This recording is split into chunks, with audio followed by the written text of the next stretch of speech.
आहे तुमचं माझ्या नवीन ब्लॉगमध्ये. मी आहे सुहास राजे, तुमचा दोस्त आणि होस्ट. आणि आज मी आलो आहे श्रीलंकेला, कोलंबोला. आणि कोलंबोमध्ये आल्यानंतर कुठेतरी जायचं होतं म्हणून मी आज चाललेलो आहे म्युझियमसाठी. आणि म्युझियमला जाणार आहे मी. इथे एक म्युझियम आहे जिकडे आपल्याला डायनासोरचे अवशेष बघायला भेटतील. तर चला मग पाहूयात की आपला आजचा दिवस कसा जातो आणि कशी होती आपली पहिली ट्रिप इन कोलंबो. तर गाईज, मी आज चाललेलो आहे कोलंबोमधल्या एका म्युझियममध्ये जिकडे आहेत ठेवलेले आहेत डायनासोरचे अवशेष. ते मला फार आवड होती की पहिल्यापासून की जुरासिक पार्क मी पिक्चर नेहमी बघायचो. तर आज ती वेळ आली आहे की डायनासोरचे अवशेष आपल्याला आज बघायला भेटणार आहेत. म्हणून मी त्या म्युझियममध्ये एकटाच चाललो आहे, कारण माझे टीम मेंबर्स झोपलेले आहेत आणि मी एकटाच तिकडे जाणार आहे आता. आणि खूप लांब आहे, थोडंसं वॉकेबल डिस्टन्सवरती आहे आणि थोडंसं लांब पण आहे. तर आता मी तिकडे जाणार आहे आणि तुम्हाला पाहायला मिळतील की डायनासोरचे अवशेष कसे होते, कधी भेटले, हे त्याचं म्युझियम असेल आणि त्या म्युझियममध्ये ते आपल्याला पाहायला मिळतील.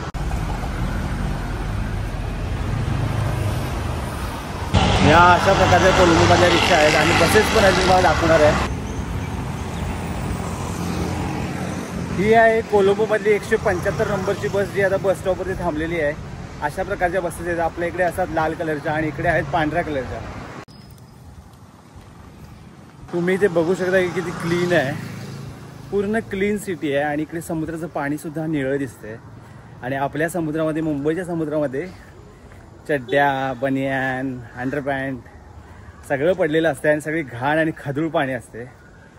आणि इकडे जराही समुद्राच्या पाण्यामध्ये घाण नसते, पूर्ण क्लीन असतो समुद्र.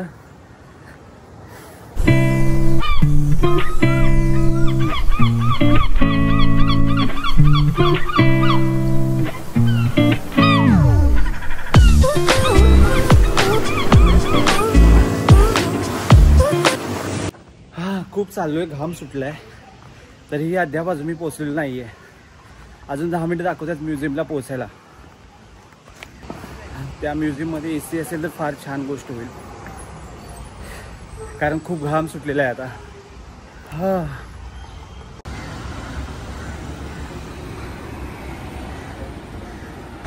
रस्ते आणि रोड एकदम सुटसुटीत आहेत आणि जराही ट्रॅफिक नाही आहे आणि खूप मस्त आहे. आणि आपल्या मुंबईसारखंच वातावरण इथे पण आहे, फक्त मुंबईमध्ये पाऊस चालू आहे आणि इथे पाऊस चालू नाही आहे. तिथला पाऊस मे बी सप्टेंबरमध्ये चालू होतो.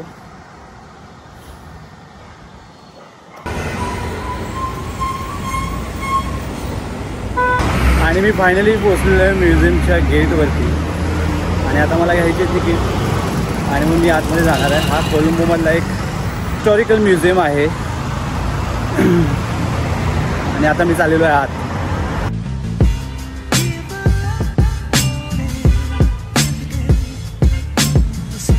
पूर्ण घाम्याघूम झालेलो आहे आणि पोचलेलो आहे फायनली. काय मस्त प्लेस आहे आणि काय मस्त वाटतंय.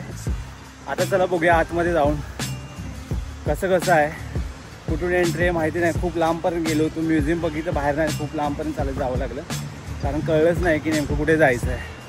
तर आता बघूया आतमध्ये कसं होतं गेल्यानंतर. 1200 रुपये घेतलेत त्यांनी. जर मी इथला असतो तर माझ्याकडून 600 रुपये घेतले असते, पण मी इंडियावरून आलो तर माझे 1200 रुपये घेतलेले. तर आता बघूया आतमध्ये काय कसं आहे.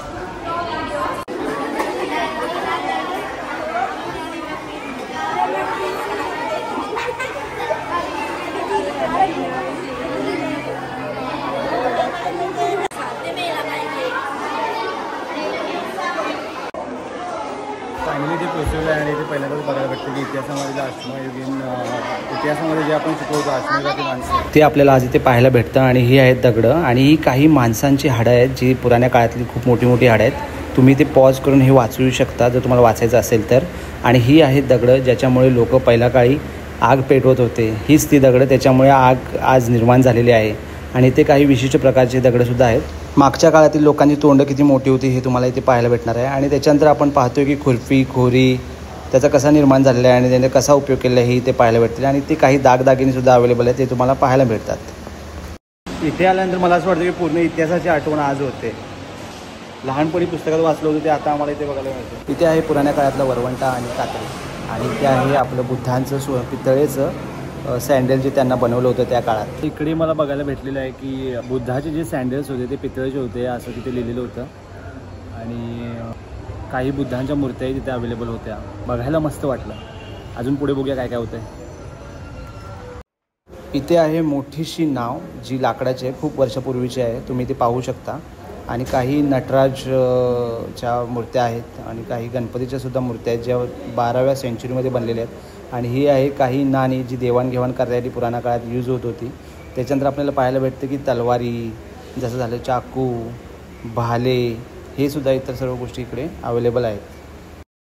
इथे काही पुराण्या काळातल्या चमचे आणि पळ्या आहेत ज्या लाकडाच्या बनलेल्या आहेत पूर्णपणे. आणि तेही तुम्हाला त्या सर्व गोष्टी पाहायला मिळते जे जेवणासाठी यूज होत होत्या. इथे आहेत काही बंदूक ज्या विक्रम करून नावाचा राजा होता इथला, श्रीलंकेमधला राजा. आणि त्याच्यानंतर आपल्याला इकडे कात्री, थोडेसे पेन वगैरे आहेत. ही त्या विक्रम जो राजा होता त्याची चेअर आहे, इथे तुम्ही वाचू शकता त्याच्यावरती. ही विक्रमच्या राजाच्या काळातली ही नाणी आहेत, ती देवाणघेवाण करण्यासाठी यूज होत होती. आणि त्याच्यानंतर ही विक्रम जो राजा होता त्याच्या बायकोचे कपडे आहेत, त्याच्यावरती रक्ताचे डागसुद्धा आहेत, तेही आपल्याला इथे पाहायला भेटतं. आणि त्यांचे काही सुंदर असे विशिष्ट प्रकारचे दागदागिनेसुद्धा इकडे ठेवलेले आहेत. तर आता जे आपण बघितलं ते राजा विक्रमादित्याचं, राजा विक्रम करून नावाचा एक राजा होता, त्याचे सगळं सोने, त्याची सीट, त्याच्या काळातले 1800च्या काळातले पैसे, हे आपण ह्या रूममध्ये बघितलेले आहेत. तर आता आपण पुढे जाऊया आणि पुढे बघूया काय काय. खूप इंटरेस्टिंग होत चाललेलं आहे आणि मलाही खूप मजा येत आहे आणि मला असं वाटतं की तुम्हालाही ती मजा येईल. आता आपण पाहणार आहोत काही पुरातन मूर्त्या ज्याच्यामध्ये गणपतीच्या मूर्त्या आहेत, बुद्धांच्या मूर्त्या आहेत किंवा विशिष्ट असे दगडांची बनलेली शिल्प आहेत, ती आता आपण पाहणार आहोत ह्या दुसऱ्या रूममध्ये. तर चला मग पाहूया.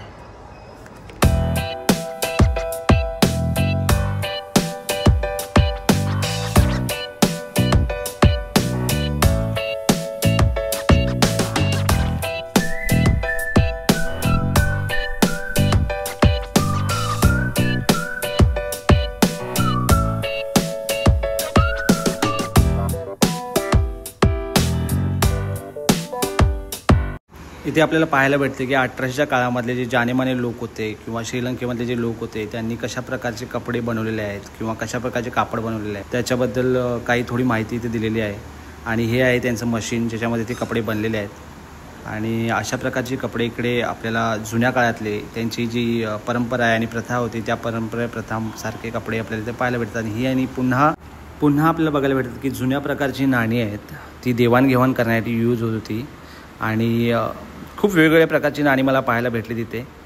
आणि इमॅजिन पण करू शकत नाही अशा प्रकारची नाणी होते. हे गळासारखं, ह्याला पण नाणी म्हणतात.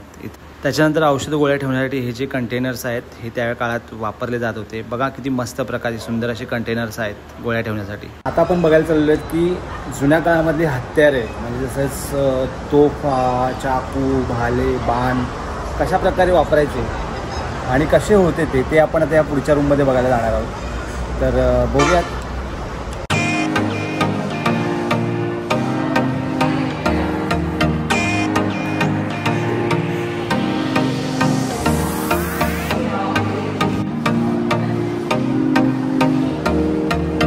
इथे अशा काही पुराण्या काळातल्या बंदुका, तोफा आणि चाकू, भाले, हत्यारे सगळे इथं अवेलेबल आहेत.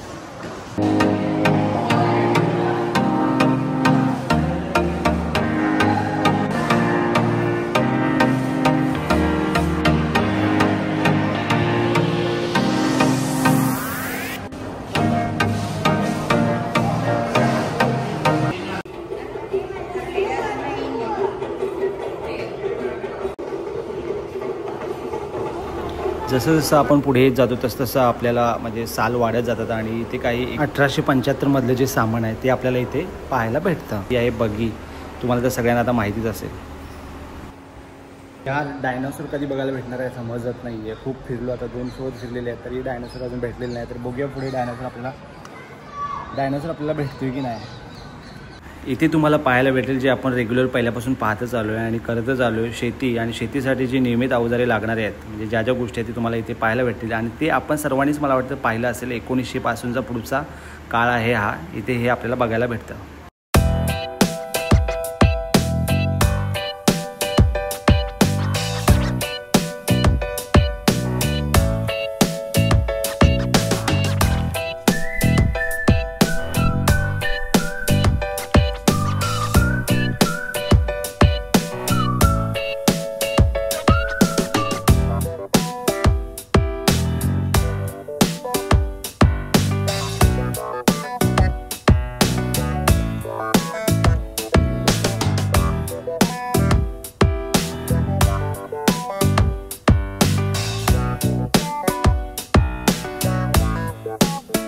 फिरलं पण डायनासोर दिसले नाहीत, म्हणूनसाठी मी आता म्हणलं कुणाला तरी विचारूया.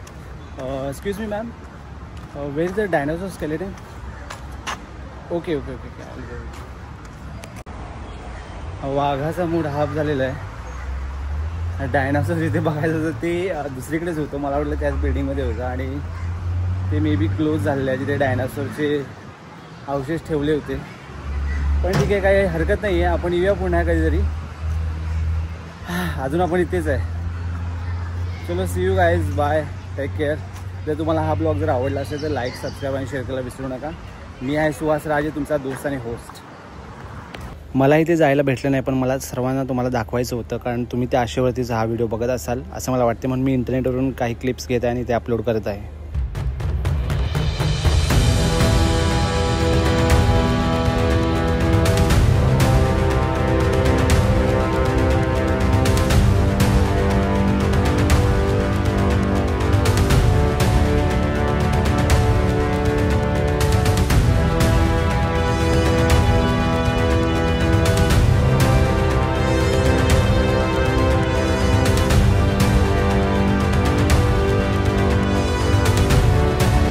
खूप थकलं असल्यामुळे आता आपण चाललो आहोत रिक्षामध्ये. Okay let's go. रिक्षा घेतलेली आहे आणि रिक्षामधून आपण चाललो आहे परत आपल्या हॉटेलमध्ये आणि जाऊन आता खूप थकलेलं आहे वेळ आणि जे बघायचं होतं ते राहिलं आणि त्याचं टायमिंग निघून गेलं. 4:15 ते बंद होतं आहे आणि मी फिरत बसलो आहे आपला पूर्ण म्युझियम. माझी काही चुकी नाही, पण मला वाटलं की जे वरती असेल कदाचित असू शकतं. आता ते नव्हतं तर माझी काही चुकी, त्यांनी पण नाही सांगितलं. जर हा ब्लॉग तुम्हाला आवडला असेल तर नक्कीच लाईक करा, सबस्क्राईब करा आणि शेअर करायला विसरू नका. आणि पुढेच असे ब्लॉग, नवीन श्रीलंकामधले ब्लॉग आपण घेऊन येऊ तुमच्यासाठी फक्त आणि फक्त आपल्या चॅनेलवरती सुहास राजे व्लॉग.